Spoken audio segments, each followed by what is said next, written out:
Moicano, vamos começar pelo começo, cara. Como é que você foi parar nos octógonos, né? A gente até falou aqui no começo, você, chegou a entrar na faculdade de Direito, eh, veio de Brasília, enfim, como é que isso se inseriu na sua vida? Quando você descobriu que a sua vocação era ser um lutador?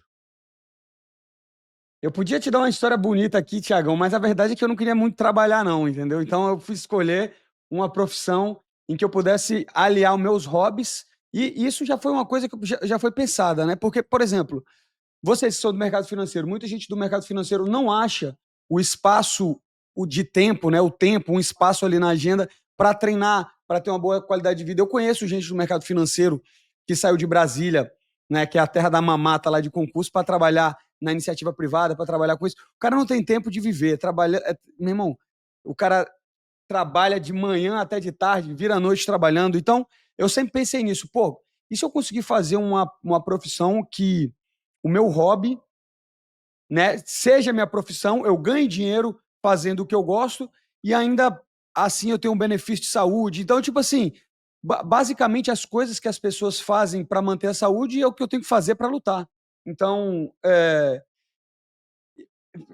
brincadeiras à parte, essa questão de não gostar de trabalhar, obviamente eu não queria um emprego normal, mas eu vi que eu tinha desde criança eu tinha uma habilidade esportiva boa, e eu não queria seguir o caminho convencional de Brasília, que não tinha nada a ver com iniciativa privada, tinha a ver com você passar horas e horas estudando uma coisa que não, não faz sentido nenhum, a não ser numa prova.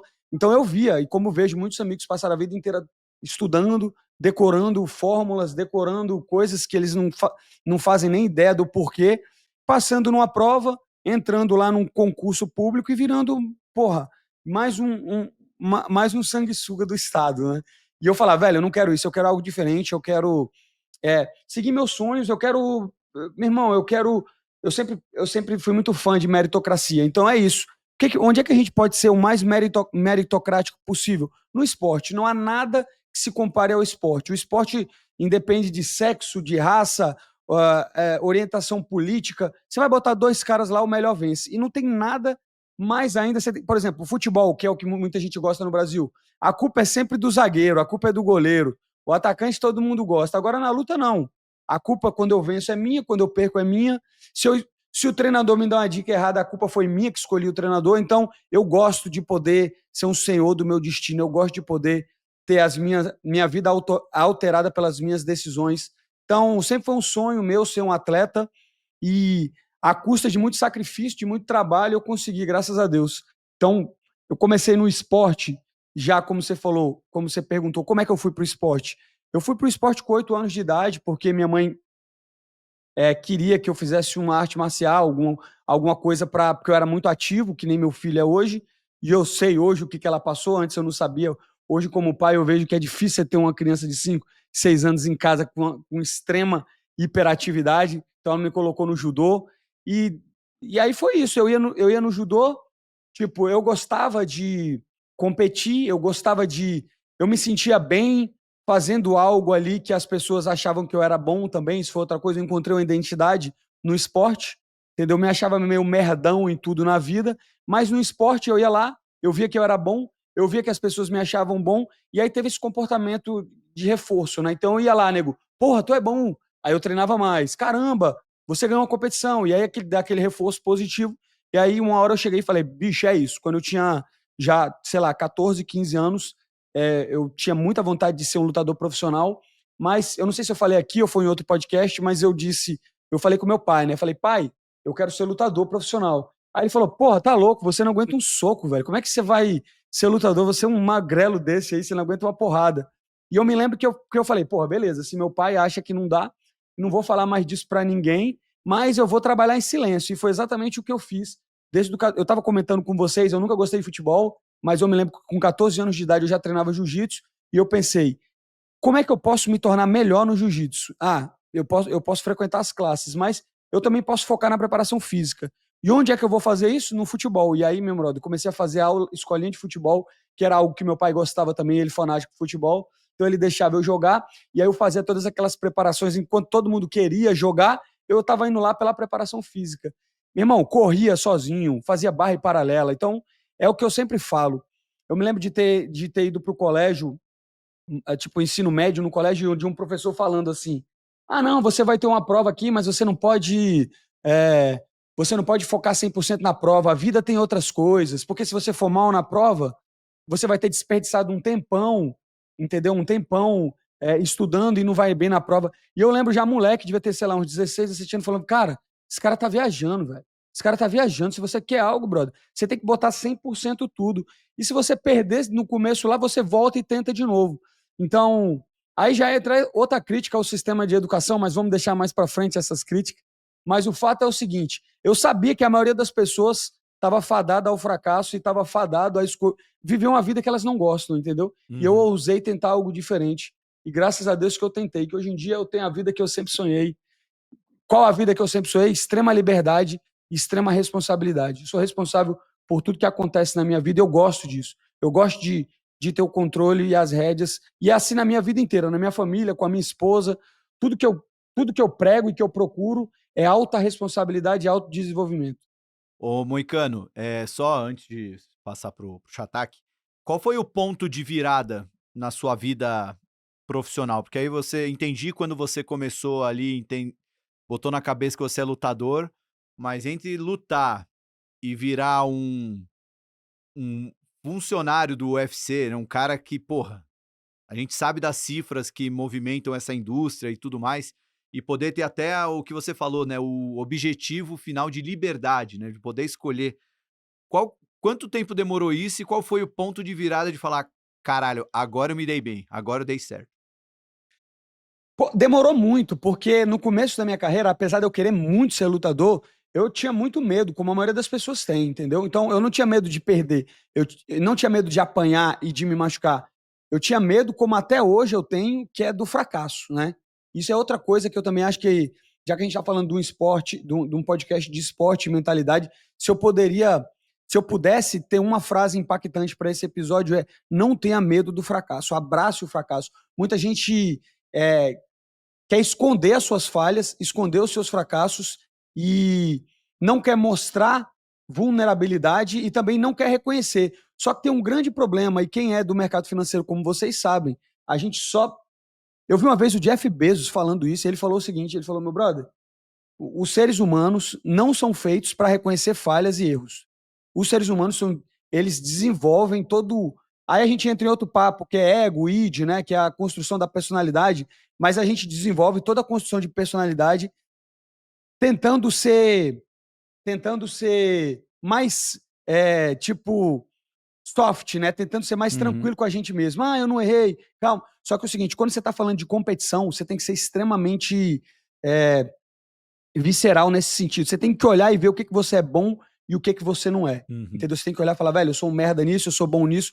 E é desse jeito que as empresas funcionam, né? E é por isso que as pessoas não gostam de pessoas diretas, né? Mas eu tinha muito esse problema. Então, eu tinha medo de competir porque eu pensava, cara, se eu perder, o nego vai ver que eu sou ruim. Mas você não é ruim porque você competiu e perdeu. Isso é só um fato, né? Você ir lá e competir, todo mundo vai ver. Você vai ser bom ou ruim independente de você tentar ou não, entendeu? Só que eu tinha muito esse medo. Eu tive muitos professores que vinham eu na academia e falavam, velho, você é muito bom, você tem que competir. Até que da primeira vez eu fui e, beleza, gostei, venci, deu aquele reforço positivo. Da segunda vez eu fui, mas ainda estava com medo, venci. Na minha terceira luta, eu fui para o Rio de Janeiro, lutei com um cara é, muito difícil, tinha muito mais luta que eu na época, e depois que eu venci, vieram repórteres e tal, gerou já uma comoção, assim, começou a ter uma comoção mais no Brasil em relação tipo, esse cara vai ser uma nova promessa e tal, e daquele dia eu decidi, eu falei, velho, foda-se, não, beleza, se não der pra ser, não vai ser porque eu não tentei. Então, eu tinha muito medo de falar, pô, eu vou ser lutador, e de falhar e depois me sentir um merda, me sentir... Mas eu lembro que nessa minha terceira luta eu falei, velho, foda-se, eu quero fazer isso. E esse foi o primeiro, né? A segunda foi eu continuei lutando, eu tive até mais 5, 6 lutas. Eu tava com um cartão invicto no Brasil, 8 ou 9-0, e aí eu ainda estava dividindo os treinos com a faculdade, até que chegou uma hora que eu tive que escolher entre lutar, virar profissional mesmo, ou seguir fazendo a faculdade de Direito.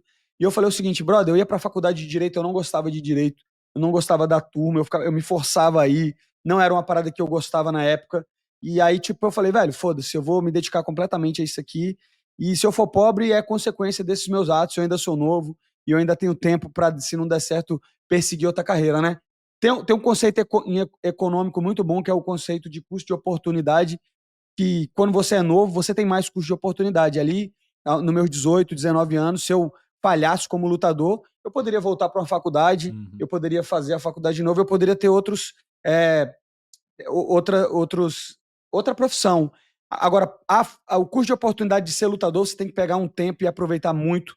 E foi o que eu fiz, e eu lembro de, na época, falando, foda-se, se der errado, deu, mas eu vou tentar. Isso aí virou minha chave completamente, e por incrível que pareça, foi quando as coisas começaram a dar certo. Quando eu não tive mais um plano B, quando eu falei, velho, é isso, e eu vou fazer virar, porque senão eu tô enrolado. E aí deu certo. Da hora. Sabe disso aí de entrar de cabeça num projeto?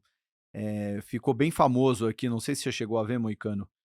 Se você souber o nome dos caras, Chatak, me ajuda. Foi aquele podcast de um tenista conversando com um treinador de tênis, que era um tenista super conhecido por ser mega habilidoso, mas nunca chegou lá. E era um treinador de tênis super dedicado, o cara treinou vários caras, e ele falou pro treinador: se você fosse meu treinador, o que você teria feito diferente pra mim? E ele deu uma aula assim deixou o cara até constrangido, né? Que ele fala, cara, você vive a síndrome do impostor, que era o cara que a vida inteira falaram que você era muito bom, mas como você tinha medo do fracasso, você nunca se dedicou 100%, pra você não poder você não carregar o fato de: "Porra, me dediquei pra caramba e não ganhei". Então, por isso você sempre foi 50% e ficou com aquela coisa de: "Puta, se eu me dedicasse, talvez eu teria sido melhor". Então ele ficou naquela coisa de pra não descobrir se ele era um impostor ou não, ele nunca se dedicou 100%, não teve a coragem de mergulhar de cabeça, de falar: "Cara, é isso que eu quero fazer, não tem plano B,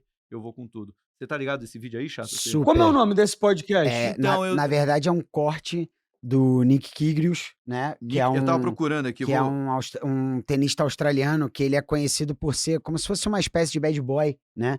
E ele recebe no podcast dele o ex-treinador da Serena Williams, tá? Então é muito legal porque basicamente é a síndrome do jogador talentoso. Como é E que é o nome? Nick? Nick Kyrgios. Vou mandar aqui pro Moicano pra ele. Que ele é um Ah, cara. eu até já procurei aqui. E é bem legal porque ele participou daquela série lá da Netflix, que é o Breakpoint. Então, assim, você consegue entender, você olha esse corte e depois você entende como que ele é um cara extremamente talentoso, que é altamente volátil emocionalmente e tudo mais. E aí, desculpa, acho que você foi muito mais culto do que eu, mas na verdade eu lembrei de algo muito parecido, mas talvez um pouco mais popular, que é aquela frase do Luxemburgo, né? Que o Luxemburgo fala que o medo de perder Ah, tira a tá. vontade de ganhar, né? Então, Pensei que era outra frase do Luxemburgo, de ter que jogar com alguma coisa apontada pro céu. exatamente, né? Mas assim, Moicano, nós, né? Eu e o Thiago, nós nos conhecemos dois jovens sonhadores ali, que todo dia a gente saía para matar um leão. E dentro de toda a nossa construção enquanto profissionais, uma coisa que a gente sempre faz uma alusão bem gostosa cara, o quanto que a competição que o esporte deu pra gente, e a gente criou toda a nossa relação partindo de um time de futebol, Time de várzea. de várzea, indo jogar na perifa mesmo, e a gente cresceu muito, foram 4 anos assim, que um vai no casamento do outro, frequenta a casa do outro, nós somos uma família, né? E o esporte, ele trouxe pra gente essa coisa, às vezes, de ser um pouco viril, de talvez não ser tão sentimental, mas se preocupar com o resultado, de perder não ser a oportunidade. Então eu quero que você me diga como foi não só chegar no UFC, mas como é quando você chega no mais alto nível de competição, você tá no meio de pessoas que perder também não é uma opção. E ali você tá falando do refino. Isso é o Olimpo, né? Então conta pra gente como é que é estar ali na jaula mesmo da vida, né? Pô, legal. E esse podcast aí, pelo que vocês me falaram, é exatamente o que a gente pensa. É porque é o seguinte, o cara quando é muito bom, quando ele é muito bom na academia, ele carrega essa responsabilidade de representar o treinador dele, a academia dele, e ele fica com muito medo de não corresponder às expectativas. Então é exatamente isso aí. O cara tem tanto medo de perder que ele nem joga, entendeu? E eu vejo, meu irmão, muita gente assim. Eu conheço muita gente que é muito melhor do que eu e não conseguiu se destacar, porque às vezes o cara tem medo de sair da zona de conforto. Agora, a segunda pergunta que você está falando, eu acho que é uma questão social, é uma questão de família. As famílias mudaram muito nos últimos tempos e eu sinto que estão demonizando a competição. Você vê que hoje em dia no colégio não tem nem... Eu não sei se ainda está nisso, mas eu me lembro de alguns anos atrás ver que no colégio eles estão fazendo corridas e você tem prêmio de quinto lugar, sétimo lugar. De consolação, como se não pudesse ter um melhor e um pior. E a vida é simples, né? A vida e o mercado eles são mediados pela eficiência, pela liberdade versus a eficiência. Quem for mais eficiente, vence. E é assim que deveria ser em qualquer coisa. Você não é melhor nem pior como ser humano porque você é um pior jogador ou um pior lutador. Você não é menos como ser humano por ser mais burro. Mas tem gente mais burra e tem mais gente inteligente. E na minha visão, aos inteligentes deve ser dedicado mais tempo, né? É uma visão meio aristotélica aí de que você tem que dar mais pro melhor. Eu acredito nisso. Eu acredito que o campeão do UFC tem que ganhar mais do que o cara que é merda no UFC. Você tem níveis, entendeu? Eu não sou um campeão do UFC. Eu gostaria de ser. Todo mundo gostaria de ser um campeão. Todo mundo gostaria de ser muito dinheiro, ter muito dinheiro. Mas é simples, a gente lida com recursos escassos e, para mim, aquele que está no topo da pirâmide tem que ganhar mais. E como é que a gente vai descobrir quem está no topo da pirâmide? Com o esporte. E eu acho que o esporte, ele ajuda você a entender esses conceitos que são básicos, você não precisa nem falar. Bota 10 crianças numa corrida, você vai ter uma mais rápida. Por que ela venceu? Porque ela é melhor. Entendeu? Não que quem perdeu é pior, como eu te falei, como pessoa, mas como corredor você é pior, é simples assim. E outra coisa engraçada que você falou, que realmente, quando você entra no UFC, aí é outro nível. Por quê? Porque ali ninguém quer perder, ali a primeira barreira já foi vencida, tá ligado? São níveis. Então, você, por exemplo, quando você vai para uma competição amadora, o cara até quer ser lutador, ele quer, só que ele não tá disposto a quebrar um braço, tá ligado? Ele não tá disposto a quebrar um dente, ele não tá disposto a fazer uma dieta maior para descer de categoria. E aí, quanto mais você vai subindo e o nível de competição vai subindo, são pessoas, como eu falei no começo da live sobre esse professor que dizia, e é bom como é que vai se conectando os assuntos, o professor dizia, não largue a sua vida para tentar fazer isso, para tentar passar, porque se não der certo, você vai se frustrar. A partir do momento que o nível vai aumentando, você vai tendo pessoas que abdicaram de tudo para ser o melhor nas áreas dela, tá ligado? E o UFC é isso. Eu sinto que a grande maioria, claro que existem exceções, porque o UFC como uma empresa também de entretenimento, não só de esporte, ele bota alguns lutadores ali por causa de por questões políticas e econômicas, tipo, ele vai pôr vamos supor, ele tá indo para Argentina, ele vai contratar um lutador argentino, mesmo que ele não seja tão bom para esse cara estar lá integrando o plantel, para outras pessoas assistirem ele. Mas a verdade é que a grande maioria, e essa é a minha experiência com o UFC, são pessoas que, tipo assim, extremamente teimosas, extremamente determinadas, extremamente individualistas e que o cara não quer perder por nada. A coisa que eu mais escuto dos lutadores no UFC, de colega de treino, é eu preferia morrer do que perder essa luta. Entendeu? Muitas pessoas estão dispostas a morrer para não perder uma luta. Uma luta que não significa nada. Eu já fui assim. Hoje em dia eu não sou tanto, entendeu? A partir do momento que você tem uma família, a partir do momento que você ganha um certo dinheiro, as suas preferências vão mudando. Mas o UFC, em um momento da minha vida, foi toda a minha personalidade, absolutamente toda. Eu me identificava como um lutador e se eu não fosse um lutador, eu não sei o que eu seria. Hoje em dia não, mas eu vejo que a maioria dos atletas que estão no prime, que são novos, brother, aquilo ali é tudo do cara. O cara prefere perder qualquer coisa do que perder uma luta. E, meu brother, a competição fica muito grande. Porque imagina você ir para uma luta que o cara não tem a opção de perder e é por isso que você tem os melhores. Então, é muito difícil e foi o lugar que eu sempre quis estar, entre os melhores, entendeu? Entre os melhores. E espero lutar aí no UFC Rio em outubro, acabaram de oficializar, né? Pode ser que eu vá aí fazer a luta, né? A luta no UFC Rio, vai ser bastante legal, estamos em negociações aí, vamos ver. Mas, para te responder claramente, é muito difícil a competição, mas é como deve ser, entendeu? O melhor no topo. Que da hora, ó, se vier aqui para outubro, já temos um rolê aí pro Rio de Janeiro, hein, Chataque? Com Vamos lá certeza. acompanhar.